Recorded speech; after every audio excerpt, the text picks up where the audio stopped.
My grandfather came here, at the time it was supposed to be for 2 months. He stayed about 20 years, so that was a long time in the 90s. And since then, we opened our own agency here, and we found out that the market was very important, but also very difficult. So now we included in our, I would say, training program for the family. First, because it's not easy for a little Swiss guy to come to New York, and you have to fight a little bit. But secondly, also because the market is very knowledgeable. So it's very important for us to come here, to talk with our retailers, to talk with our client. It's one of the first market we ever had. It's starting in 1851 with Patek Philippe, so you can imagine the time. In terms of shares, it's very important to be in the States, and that's what I like also here is that they enjoy what we do. They have a lot of respect for this type of work and they are willing to continue. And now I'm dealing with some family they also have like 3 generations of Patek Philippe watches. The exhibition is 15,000 square feet, and we have utilized every inch of it. Cipriani, that's more or less the maximum amount of space. We have 10 rooms, and the idea with the tour is that you build your knowledge of watchmaking throughout the tour.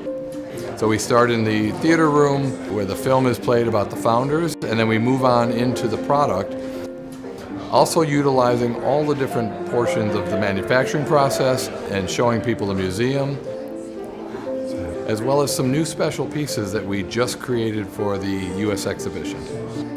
We want to reach out and try to encourage the next generation to get involved in Swiss watches. So we made an educational presentation to try to teach people a little bit about Swiss fine timekeeping, as well as the brand of Patek Philippe.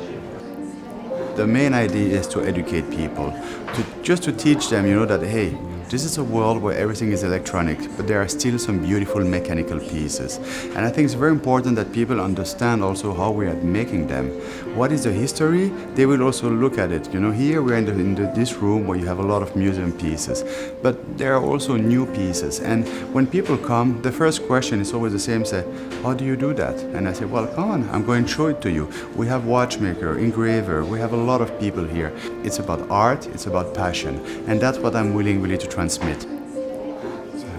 Well, we've created 2 types of watch. The first one is more or less a basic collection where we have 3 men's and 3 ladies, but a total of 9 different color metals and watches per se. The idea was to have more of an entry-level piece for the men's and the ladies, a mid-level complication, and then a hot horology piece. I'm pretty sure that we're going to be very, very successful. This is New York. We are just facing Grand Central. You have about 500,000 people walking just in front of this exhibition every day. We have all the retailers coming with all their clients. So I strongly believe that the success will be there.